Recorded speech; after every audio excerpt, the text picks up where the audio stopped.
Ինչպես միշտ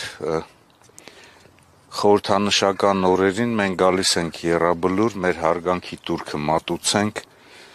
մեր սուրբ նահատակների հիշատակի առջև եւ նաեւ մեր խոնարհումը արտահայտենք ոչ միայն իրենց շիրիմների խնկաբուր շիրիմների առջև, այլ նաեւ երախտագիտության խոսքերն ասենք նրանց բոլոր հարազատներին, ովքեր այսօր տառապում են, բայց միևնույն ժամանակ մենք որոշակի նաեւ ապրումներ ենք ունենում, որ եթե չլիներ նրանց անձնազոհությունը, հերոսությունները, ապա չէր լինի նաեւ մեր ժողովրդի խաղաղ արարումը։ 5 տարի առաջ այս օրը Ադրբեջանը պատերազմ սանձազերծեց Արցախի հանրապետության նկատմամբ եւ օգտվելով առիթից, որ Հայաստանի Հանրապետության իշխանությունները իրարամերժ խոսքով, արտահայտություններով, հայտարարություններով եւ նաեւ գործողություններով ոչ adekvat տպավորություն թողեցին, նա խախտեց այն պայմանները, որոնք որ տարիների ընթացքում հիմք էին դրվել բանակցային գործընթացի ընթացքում, այսինքն ուժի միջոցով նա կարողացավ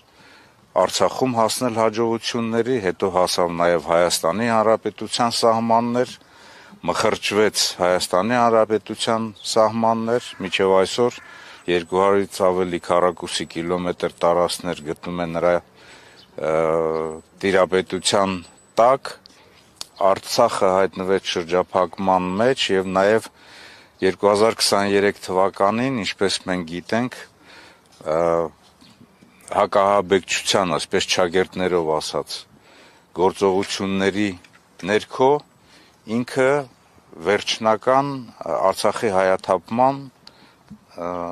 հանցագործություն իրականացրեց Արցախի ժողովրդի նկատմամբ։ Ըստ էության ցեղասպանություն իրականացվեց եւ այսօրը մենք պարտավոր ենք այստեղ լինել եւ նաեւ մեր հարգանքի տուրքը մատուցել մեր հերոսների շիրիմներին, բայց մենք բոլորս հասկանում ենք, որ Ադրբեջանը հիմնական հանցագործ լինելով չէր կարող հասնել հաջողությունների, եթե տարիների ընթացքում բանակցային ամբողջ ներուժը չմսխվեր, բանակցությունները չդադարեցվեին, եթե 2019 թվականի առաջարկությունները Արցախի ճակատագրի վերաբերյալ, Արցախի ինքնորոշման վերաբերյալ չդրվեին սեղանի վրա կամ աթոռի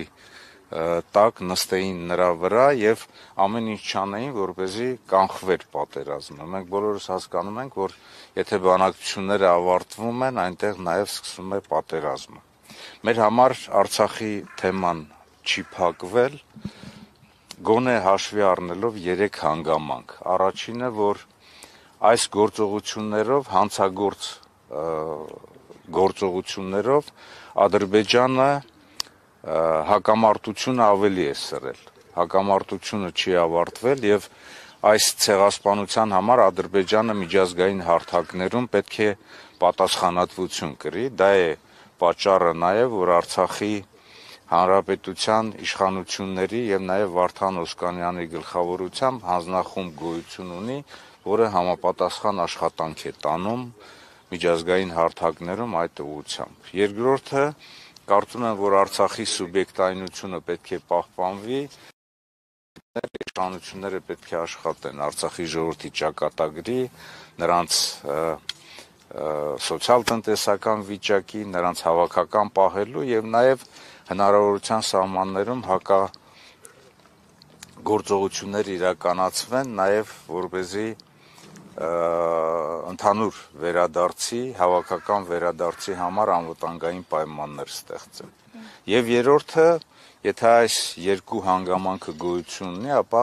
բանակցությունները այլընտրանք չունեն։ Բանակցությունները գործող ձևաչափով կամ որևիցե նոր ձևաչափով, բայց ցավոք սրտի Հայաստանի Հանրապետության իշխանությունները Ադրբեջանի ղեկավարության հետ միասին, ինչպես գիտեք, լուծարեցին Մինսկի խումբը, դրանով նրանք եւս մեկ անգամ ապացուցեցին, որ նրանք Արցախի էջը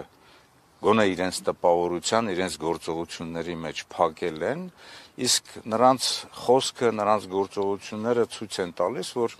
նաև նրանց գործողությունների մոտ միտումնավորություն կա։